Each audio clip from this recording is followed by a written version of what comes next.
Baik, selamat malam dan salam pembelajar ya, insan-insan manusia yang terus belajar untuk mencari satu kebenaran dan kebermanfaatan dalam hidup di muka bumi ini.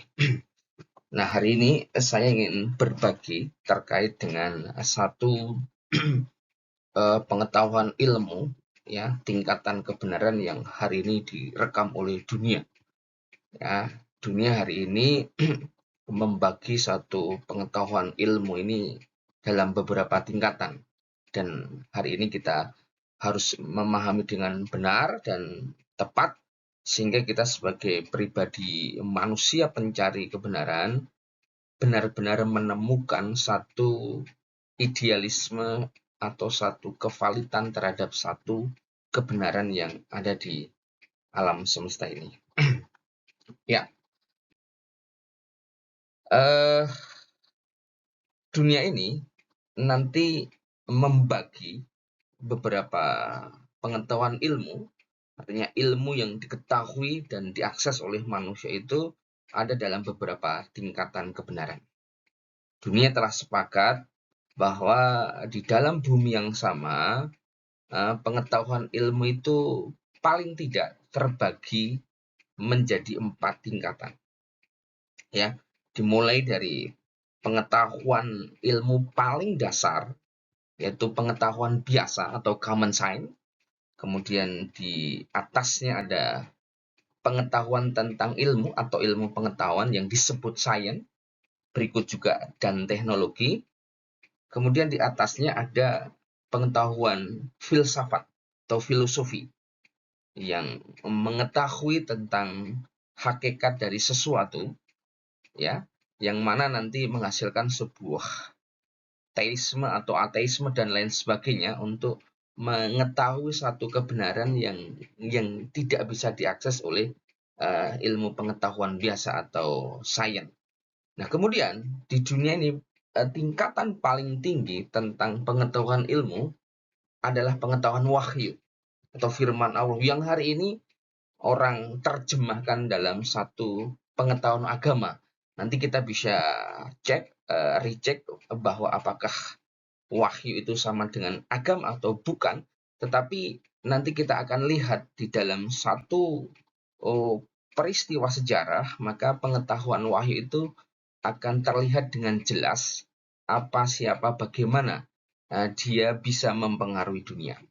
Ya, kita akan bahas satu-satu agar kita paham betul dari tingkatan kebenaran dari sebuah pengetahuan ilmu dan di mana positioning kita untuk berada dalam satu tingkatan kebenaran itu. Ya, oke. Pertama, apa yang disebut pengetahuan biasa atau common sense adalah pengetahuan prailmiah atau nilmiah, pengetahuan sehari-hari bersumber dari satu pengamatan panca indera yang paling sederhana. Ini adalah satu pengetahuan ilmu yang paling sederhana yang bisa diketahui oleh manusia dengan melihat, oh itu benda ini, oh itu benda itu. Ya, itu pengetahuan paling dasar, paling basic dari manusia. Tanpa aktivitas berpikir, dia sudah bisa mengetahui tentang apa yang ada di sekitarnya dari alat yang namanya panca indera. Makanya pengetahuan biasa ini atau common sense ini banyak dimiliki, diakses oleh masyarakat umum atau mainstream, ya, atau masyarakat biasa lah. Dia bisa mengetahui tanpa berpikir yang mendalam, tanpa sebuah aspek sistematika, metodologi, dan lain sebagainya. Dia tahu, oh ini ayam, ini kemudian disebut dengan cacing, ini pohon pisang, dan lain sebagainya. Itu pengetahuan yang paling dasar. Kemudian manusia beranjak pada satu pengetahuan yang lebih tinggi untuk menyelesaikan beberapa masalah yang tidak bisa diselesaikan dengan cara-cara mainstream atau pengetahuan common sense. Maka lahirlah satu pengetahuan ilmu yang disebut sains, ya. Pengetahuan yang diperoleh melalui metode-metode ilmiah yang lebih menjamin kepastian kebenarannya.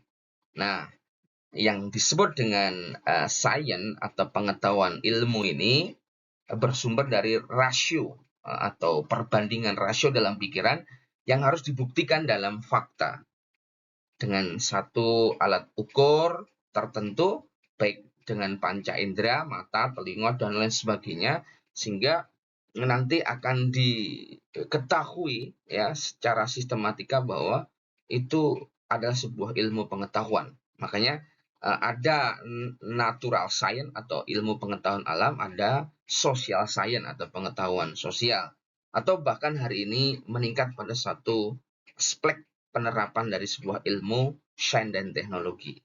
Nah, sains dan teknologi ini adalah pengetahuan yang membutuhkan satu metodologi dan sistematika dan uji kebenaran secara fisika dan secara faktual. Makanya kebenarannya dibutuhkan dengan verifikasi beberapa data-data yang ada pada alam. Makanya pengetahuan ilmu sains itu sifatnya akumulatif, terus berkembang manakala ada pengetahuan baru yang membatalkan pengetahuan lama. Ilmu sains teknologi yang lebih modern akan membatalkan, meniadakan sains atau teknologi yang sebelumnya. Nah, itulah kenapa sains teknologi itu terus berkembang sepanjang manusia ada. Karena sistem sosial, sistem penemuan pada alam itu masih akan terus berjalan sesuai dengan kemampuan manusia untuk melakukan pengamatan, penelitian terhadap hal-hal yang ada pada alam, pada sosial, atau ada pada sains dan teknologi. Kata kuncinya adalah bahwa penemuan dari ilmu sains teknologi membutuhkan serangkaian alat metodologi untuk bisa diverifikasi secara pikiran maupun secara faktual melalui alat ukur tertentu ya, yang bisa diakses dengan panca indera dan lain sebagainya. Itulah yang disebut dengan sains teknologi. Maka di dunia ini muncul beberapa tokoh sains besar. Ada Tesla ya, dengan teknologi vibrasi, kemudian kelistrikan dan lain sebagainya. Newton ya, menemukan dengan gaya Newtonnya, dan kemudian Pascal dengan hukum di dalam air, dan Archimedes ya, yang tentu hukum tekanan Pascal dan Archimedes tentang keseimbangan di dalam air ya terhadap sebuah benda tertentu. Nah, penemuan-penemuan mereka ini menghasilkan satu ilmu pengetahuan alam dalam kerangka fisika, kimia, maupun biologi, sekaligus nanti diimplementasikan dalam sebuah penerapan teknologi yang untuk menyelesaikan masalah-masalah yang sifatnya material. Ya, itu namanya sains teknologi. Kemudian dunia ini berputar terus, ada muncul problem baru. Ya, ketika ada pengetahuan baru, kemudian muncul masalah-masalah baru. Kalau kemudian yang namanya pengetahuan sains itu menyelesaikan problem-problem yang sifatnya material, fisika, maka muncul bagaimana ada masalah-masalah tentang sesuatu yang metafisika atau yang imaterial, yang sifatnya keinginan manusia untuk mencari yang lebih jauh tentang eksistensi dirinya, hubungannya dengan manusia yang lain, lingkungan, ataupun dengan Tuhannya, dan lain sebagainya. Maka dari itu, karena unsur yang imaterial itu tidak bisa diselesaikan dengan pengetahuan ilmu secara material, sains teknologi, maka muncullah filsafat. Ya, filsafat adalah pengetahuan yang diperoleh melalui pemikiran rasional didasarkan cara berpikir radikal. Kemudian radikal ya, sangat mendasar, fundamental, paling dasar sekali, dan spekulatif, artinya tidak dibatasi oleh sesuatu yang harus diukur oleh material alat ukur tertentu. Dia spekulatif untuk mencari yang paling jauh dan universal. Dalam pengertian bisa diterapkan di mana saja, tidak mengikat satu komponen elemen tertentu, tapi dia sifatnya universal, di mana saja, kapan saja bisa dibuktikan kebenaran, dan sifatnya penilaian kritis, dia autokritik dalam pengertian untuk memperbaiki sesuatu pengetahuan-pengetahuan yang lama untuk mencari sesuatu yang lebih fundamental lagi. Nah, ini bersumber dari rasio akal pikiran manusia dan intuisi ya, atau bayangan-bayangan imajinasi, intuisi untuk mencapai sesuatu yang bisa menyelesaikan masalah yang tidak bisa diselesaikan oleh fungsi sains ya atau teknologi. Makanya filsafat itu melahirkan satu alur berpikir mencari relasi dia dengan sesuatu di luar dirinya, muncul namanya materialisme ya, yang kecenderungan dia menjadi ateisme karena dia tidak melibatkan unsur lain pencipta. Dia meyakini bahwa segala sesuatu ada karena sudah ada materi, dan atau idealisme, sesuatu yang teisme, atau sesuatu bahwa segala sesuatu di dunia itu ada karena ide. Ya, itu adalah satu pengetahuan tentang filsafat, sehingga orang-orang berfilsafat dia tidak mau dibatasi oleh aspek-aspek metodologi yang sifatnya harus diukur secara material yang disesuaikan dengan panca indera. Tidak. Berpikir universal, berpikir radikal, fundamental, spekulatif, ciri khusus filsafat itu dia tidak batasi oleh data-data tertentu. Dia ingin menjangkau segala hal untuk menemukan satu keterkaitan hubungan bahkan terhadap pencipta dirinya ya, yang walaupun akhirnya para filsafat itu tidak menemukan ya, karena dia mengandalkan berpikirnya menjangkau sesuatu yang belum tentu dia bisa jangkau, sehingga ciri dari filsafat itu kebenarannya sangat subjektif menurut para filosof tertentu. Maka di dunia ini muncul yang namanya ada Socrates ya, Plato, filsafat idealisme, Aristoteles dengan materialisme, atau Immanuel Kant, atau bahkan sampai dengan hari ini.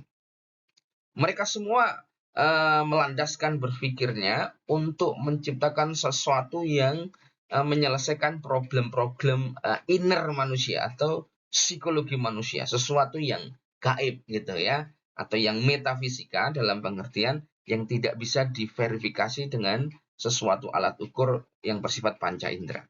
Nah, itulah dunia muncul filsafat, para filosof ya, yang intinya Philosophy itu kan kebijaksanaan, kecintaan terhadap kebijaksanaan, untuk mencari ujung daripada sebuah kebijaksanaan dan kecintaan. Makanya dia berpikir untuk mencari jalan terbaik untuk mengendalikan manusia yang tidak terbatas ini. Nah, ternyata filsafat berpikir secara kritis, spekulatif, universal itu juga belum menyelesaikan masalah-masalah yang sifatnya immaterial, yang sifatnya psikologi atau sifatnya sosiologi secara umum, secara garis besar. Maka tentu dunia ini juga berjalan menunjukkan satu cara berpikir pengetahuan ilmu yang lain, yang mana di luar filsafat itu Allah turunkan yang namanya pengetahuan wahyu ya. Orang yang menganggap bahwa ada kuasa dari serangkaian aktivitas peristiwa di muka bumi ini yang mengendalikannya, yang orang sebut dengan istilah Allah, Tuhan yang Maha Esa, dan lain sebagainya. Makanya cara daripada sang adik kuasa itu memberikan pengetahuan ilmunya melalui para utusannya. Makanya pengetahuan wahyu atau firman Allah itu adalah pengetahuan yang diperoleh dari Tuhan yang Maha Esa melalui para utusannya yang bersifat mutlak diyakini dan diikuti oleh umat manusia bagi yang meyakininya ya. Ini karena ini bersumber dari wahyu. Siapa yang punya hak mendapatkan wahyu pertama kali dari sesuatu yang dianggap mengendalikan alam semesta yang gaib itu? Dialah para nabi dan rasul.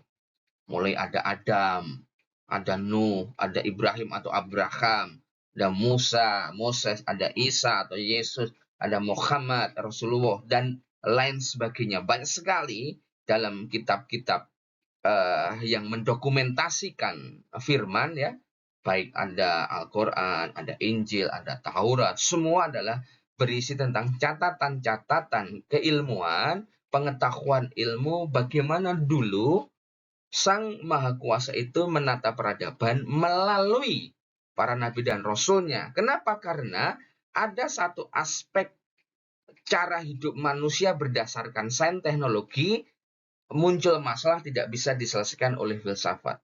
Muncul perdebatan yang sangat kritis dan sangat fundamental untuk menyelesaikan problem relasi antara sang pencipta manusia dan alam tidak selesai. Muncul teisme dan ateisme, muncul liberalis, kapitalis, sosial, komunis. Maka muncul kemudian untuk menyeimbangkan peradaban dunia kala itu, muncul para nabi dan rasul untuk menyampaikan wahyu atau firman yang berisi tentang satu sistem hidup dan kehidupan untuk mengendalikan, menata peradaban manusia yang memang secara fitrah punya kemampuan berpikir secara filsafat, kemampuan secara sains dan teknologi, maupun manusia yang memiliki keterbatasan pemikiran yang hanya mengetahui pengetahuan secara common sense. Nah, itu ditata ulang, di riset ulang atau direstorasi lagi dalam bentuk tata peradaban. Makanya kita bisa melihat dalam catatan perjalanan peradaban katakanlah 4.000 tahun yang lalu ke belakang, maka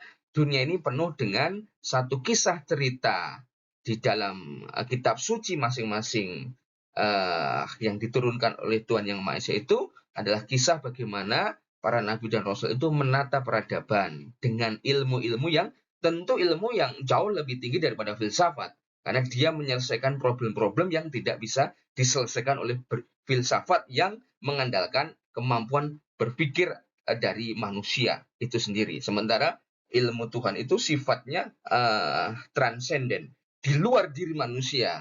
Artinya ada satu subjek ajaran yang menurunkan ilmunya. Nah, itulah yang terjadi pada kehidupan dunia hari ini. Bahkan masa lalu, dan tentu ini akan juga terjadi pada masa depan.